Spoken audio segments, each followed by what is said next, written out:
తాకట్లో ఉన్న మీ బంగారాన్ని విడిపించి ఆ రోజు ఆన్లైన్ రేటుకి కొంటాం. Sharma gold company.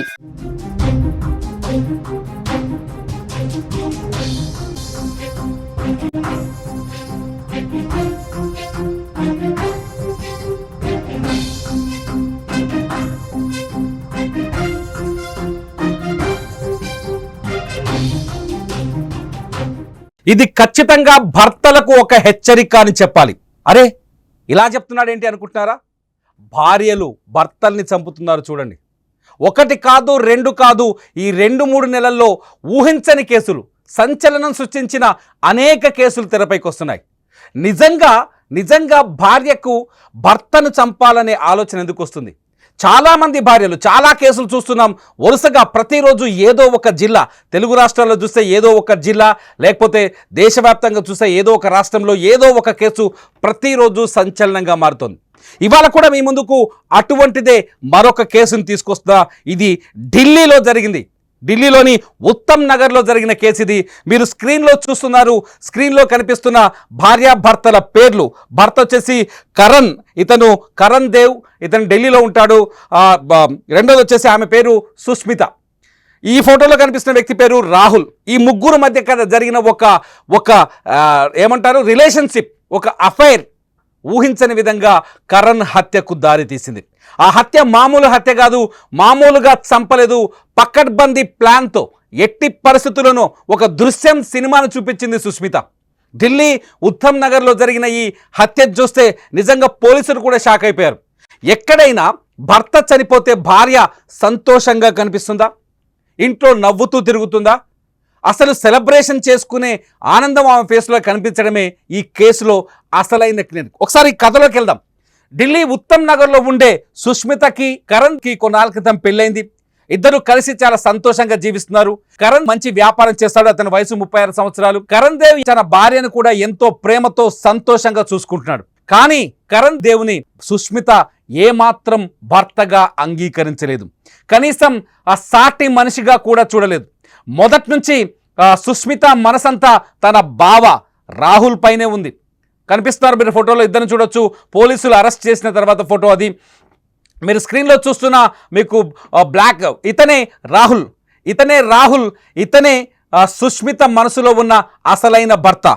నిజానికి ఆమె పెళ్లి చేసుకుంది ఫిజికల్గా క్రాంతిదేవ్ రానాని, కానీ ఆమె మనసులో ఊహించుకుంది మాత్రం ఈ రాహుల్ అనే వ్యక్తిని భర్తగా. కొంతకాలం బలవంతపు కాపురం చేసింది సుష్మిత. చాలా రోజుల పాటు బలవంతంగా అతనితో జీవితాన్ని కొనసాగించింది. కానీ ఎప్పటికైనా ఆ భర్తను వదిలించుకోవాలని నిర్ణయించుకుంది. భర్తను వదిలించుకోవడానికి అనేక మార్గాలు ఉండొచ్చు. నిజానికి విడాకులు తీసుకోవచ్చు, ఇష్టం లేదని చెప్పొచ్చు, లేకపోతే ఇంట్లో పెద్ద మనుషులు చెప్పి ఆ ఇంట్లోంచి వెళ్ళిపోవచ్చు. కానీ సుష్మిత ఎంచుకున్న దారేంటో తెలుసా? భర్తని లేపేయటం.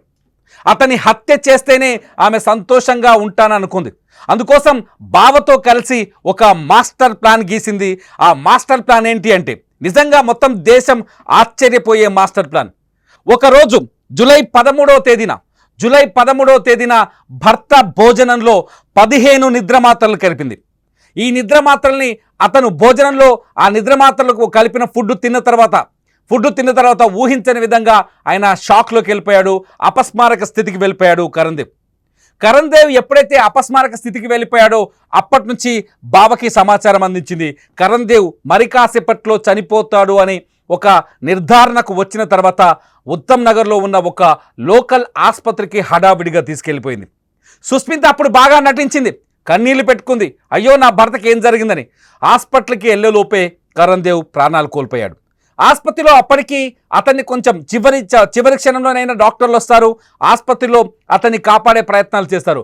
ఏం జరిగింది అని వైద్యులు అడిగితే సుష్మిత చెప్పిన సమాధానం ఏంటో తెలుసా? మా ఇంట్లో యాక్సిడెంటల్లీ కరెంట్ షాక్ కొట్టింది. ఆ కరెంట్ షాక్ కొట్టడంతో మా ఆయన అక్కడికక్కడ కుప్పకూలాడు. నాకేం జరుగుతుందో అర్థం కాలేదంటూ ఏడుస్తూ, దొంగ ఏడుపులు ఏడుస్తూ డాక్టర్లకు తప్పుడు మాటలు చెప్పింది. డాక్టర్లు ఆసుపత్రికి వచ్చేలోపే కరణ్ దేవ్ చనిపోవడంతో మాకు తలనొప్పి ఎందుకని చాలాసార్లు మనం ప్రైవేట్ ఆసుపత్రుల్లో చూసాం. ఈ పాయింట్ని ఇక్కడ సుష్మిత తనకు అనుకూలంగా మార్చుకుంది. ప్రైవేట్ ఆసుపత్రికి తీసుకెళ్లేలోపే చనిపోతే వాళ్ళు ఎటువంటి కేసుకి ముందుకు రారు. చనిపోయారని చెప్పి వెనక్కి తీసుకెళ్ళమని చెప్తారు, లేకపోతే గవర్నమెంట్ హాస్పిటల్కి వెళ్ళమని చెప్తారు. కానీ సుష్మిత కూడా ఈ విషయం తెలిసి చాలా తెలివిగా డాక్టర్లు చెప్పిన మాటను ఏదైతే ఆసుపత్రికి వెళ్ళలోపే చనిపోవడంతో డాక్టర్లు వాళ్ళు కూడా ఆసుపత్రి యాజమాన్యం కూడా ప్రైవేట్ ఆసుపత్రి యాజమాన్యం కూడా డెడ్ బాడీని గవర్నమెంట్ ఆసుపత్రికి తీసుకెళ్ళండి అనే ఒక ఉచిత సలహా ఇచ్చి వెళ్ళిపోయారు. ఈ పాయింట్ని సుష్మిత తనకు అనుకూలంగా మార్చుకుంది. డెడ్ బాడీని గవర్నమెంట్ ఆసుపత్రికి తీసుకెళ్లకుండా నేరుగా ఇంటికి తీసుకొచ్చింది. అప్పటికే కరణ్ చనిపోయినట్టుగా కుటుంబ సభ్యులందరికీ సమాచారం ఇచ్చింది. దీంతో బంధువులంతా తీవ్రమైన రోదన కన్నీళ్లతో ఇంటికి వచ్చారు. సహజంగా జరిగేది అదే. ఎక్కడైనా మన ఇంట్లో మనిషి చనిపోయాడంటే ఫస్ట్ అతను ఎలా చనిపోయాడనే పాయింట్ని కొంతవరకు తెలుసుకొని అతని మృతదేహాన్నో అతని ఫోటోనో చూస్తే మనం దుఃఖాన్ని ఆపుకోలేము, బోరున విలపిస్తాం. కుటుంబ సభ్యులంతా బోరున విలపించారు. తట్టుకోలేని పరిస్థితి. దీంతో ఈ ఎమోషన్ని తనకు అనుకూలంగా మార్చుకుంది. ఇంట్లో కరెంట్ షాక్ కొట్టింది. కరణ్ చనిపోయాడు, అయ్యో నా భర్త నన్ను వదిలేసి వెళ్ళిపోయాడంటూ మళ్ళీ డ్రామా ప్లే చేసింది. ఇదంతా అయిపోయింది. కరణ్ అంత్యక్రియలు ముగిశాయి. కరణ్ డెడ్ బాడీని ఖననం చేశారు. కరణ్ డెడ్ బాడీని పూడ్చిపెట్టారు. వాస్తవానికి ఖననం చేసిన తర్వాత ఈమె సుష్మిత మోహన్లో ఊహించనంత ఆనందం కనిపిస్తోంది.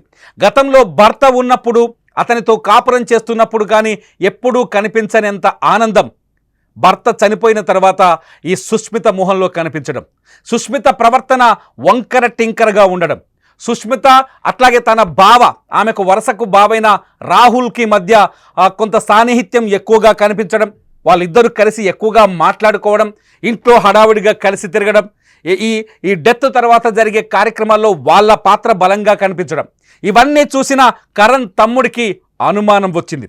ఇక్కడేదో మ్యాటర్ ఉంది అని అనుమానించిన కరణ్ సోదరుడు వెంటనే ఢిల్లీ పోలీసులకి సమాచారం ఇచ్చాడు. ఢిల్లీలోని ఉత్తమ్ నగర్ పోలీసులు రంగంలోకి దిగారు. అసలు ఏం జరిగిందని విచారణ మొదలుపెట్టారు. ఈలోపు కరణ్ సోదరుడు ఇంకొక రహస్యాన్ని కూడా కనిపెట్టాడు. తన వదిన సుష్మితకు సంబంధించిన ఇన్స్టాగ్రామ్ చాట్ని వెలికి తీశాడు. మీరు స్క్రీన్లో చూస్తున్నారు. మేము అందులో కొన్ని అసభ్యకరమైన పదాలు ఉండటం వల్ల ఆ ఇన్స్టా చాట్ను మీకు చూపించలేకపోతున్నాం. ఈ ఇన్స్టాగ్రామ్ చాటింగ్లోనే రాహుల్ సుష్మిత ఇద్దరు కలిసి కరణ్ని ఎలా చంపాలని ఒక మాస్టర్ స్కెచ్ వేసుకున్నారు. ఆ మాస్టర్ స్కెచ్ ఏంటంటే, నువ్వు కరణ్ ఫుడ్లో నిద్రమాత్రలు కలుపు.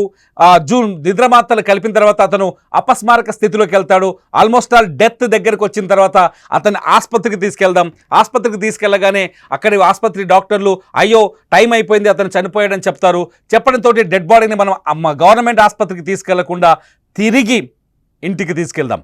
మన కుటుంబ సభ్యులందరినీ నమ్మిద్దాం కరణ్ షాక్తో చనిపోయాడు అని. దీంతో వాళ్ళు అనుకున్నట్టుగానే ఈ మ్యాటర్ అంతా ఇన్స్టాగ్రామ్లోనే వాళ్ళు మాట్లాడుకున్నారు. వాట్సాప్లో కానీ ఫోన్లో కానీ మాట్లాడుకోలేదు. ఎందుకంటే ఇన్స్టాగ్రామ్లో అయితే ఎవరు గుర్తించరు అనుకున్నారు. వాట్సాప్లో అయితే ఆటోమేటిక్గా పోలీసులు సెర్చ్ చేసే అవకాశం ఉంటుంది అనుకున్నారు.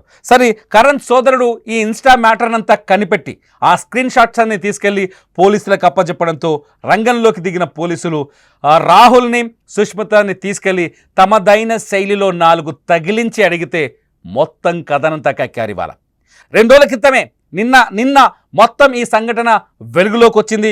ఒక్కసారిగా కరణ్ దారుణ హత్యకు గురయ్యాడని అప్పటిదాకా కుటుంబ సభ్యులు ప్రమాదం అనే బాధతో రగిలిపోతున్నారు, కన్నీళ్ళు పెట్టుకుంటున్నారు. కానీ నిన్న పోలీసులు 4 తగిలించిన తర్వాత, సుష్మిత నోరు తెరిచిన తర్వాత, నిజంగా సాధారణంగా నార్త్ సైడ్ ఉత్తర భారతదేశంలో కోడలి ఇంట్లో అడుగు పెట్టింది అంటే లక్ష్మీదేవి వచ్చిందని భావిస్తారు. కోడలికి ఇంటి పెత్తనాన్నంతా అప్పచెప్తారు. కోడల్ని కూతురులా చూసుకుంటారు. నార్త్ ఇండియాలో సహజంగా ఎక్కువగా ప్రాధాన్యత ఉంటుంది కోడళ్ళకి. కానీ ఆ ఇంటికి వచ్చింది లక్ష్మీదేవి కాదు, ఒక బ్రహ్మ రాక్షసి అని నిన్న అర్థమైంది. కరణ్ జీవితంలోకి భార్యగా రాలేదు సుష్మిత, మృత్యువుగా వచ్చిందని నిన్న తేలిపోయింది.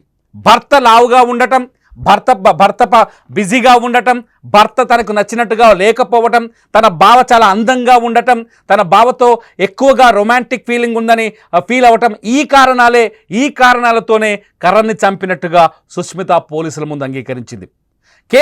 కేవలం బిజీ అయిన భర్త, లేకపోతే లావుగా ఉన్న భర్తని వదిలించుకోవడం కోసం, అట్లాగే బావతో ఏర్పడిన వివాహేతర సంబంధం ఈ హత్యకు కారణమైన బయటపడింది.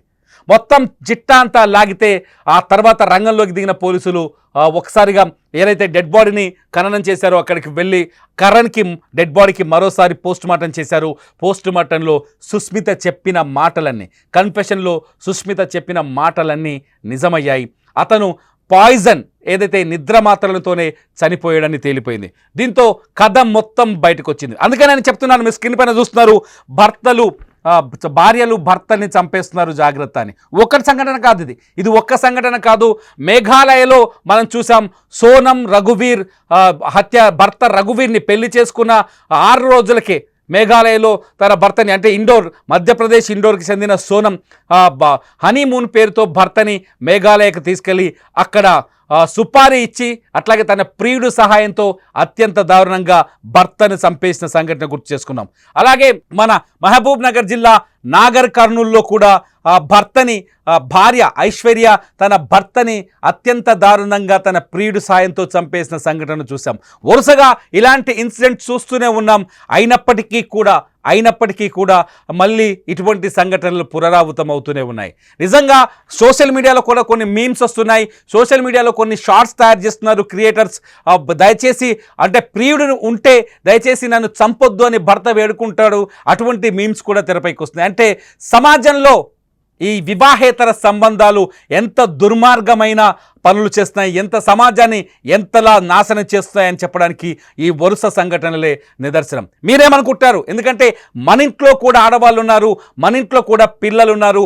మనం కూడా అంటే జీవితంలో ఏ భర్త అయినా భార్యను మాత్రమే 100% నమ్ముతాడు. ప్రతి భర్త భార్యను మాత్రమే నమ్ముతాడు. అటువంటి భార్య భర్తను హత్య చేస్తుందని, భార్యలు భర్తలపైన హత్యలకు, మర్డర్కు ప్లాన్ చేస్తున్నారని, అసలు భార్యాభర్తల బంధం పైన నమ్మకం పోయేలా వెలుగు చూస్తున్న ఈ సంఘటనల్ని మీరెలా చూస్తున్నారు? ఈ నిజంగా భార్యాభర్తల బంధం పైన వరుసగా ఎదురవుతున్న సంఘటనలు, వరుసగా నమోదవుతున్న హత్య కేసులు, ఇవన్నీ చూస్తుంటే భార్యాభర్తల బంధం పైన కూడా అనుమానాలు పెరిగే పరిస్థితులు ఏర్పడ్డాయా? మీరేమనుకుంటున్నారో ఈ వీడియో కింద కామెంట్ చేయండి. మీ సుమన్ టీవీ ఈ వీడియో కింద మీరు మీ అభిప్రాయాలు తెలియజేయచ్చు. మీ అభిప్రాయాలు బాగుంటే ఖచ్చితంగా వాటిపైన మరో వీడియో చేస్తా. సుమన్ టీవీలో లైవ్ అప్డేట్స్ కోసం చూస్తూనే ఉండండి సుమన్ టీవీ డిజిటల్ లైవ్.